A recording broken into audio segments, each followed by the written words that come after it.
Hello. As you can see, I've got quite a chip on my shoulder, and it's not always easy to keep it there. I think the reputation of many evangelicals is that we do have chips on our shoulder. We're looking for a fight, and we're sort of challenging people to knock the chip off our shoulder. Well, the chip on my shoulder involves predestination. It's one of the great words in the doctrine of salvation. And in Paul's letter to the Romans, chapter 8, verse 28 through 30, he has that word predestination. Let me read the passage to you. We know that all things work together for the good of those who love God, those who are called according to his purpose. For those he foreknew, he also predestined to be conformed to the image of his Son, so that he would be the firstborn among many brothers. And those he predestined, he also called. And those he called, he also justified. And those he justified, he also glorified. Hi, I'm Rick Durst.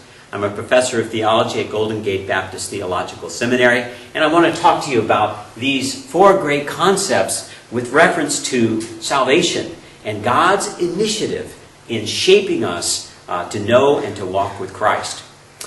Predestination means that before time, God existed and chose to save the lost.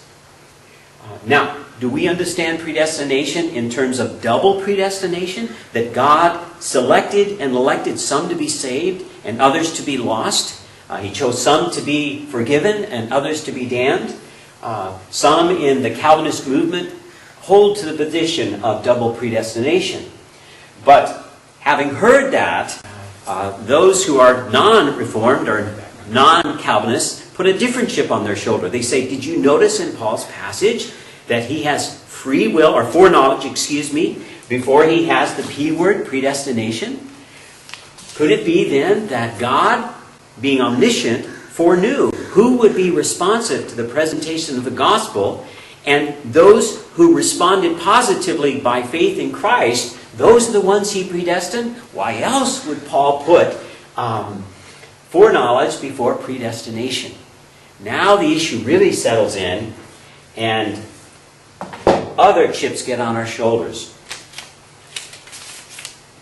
Divine sovereignty.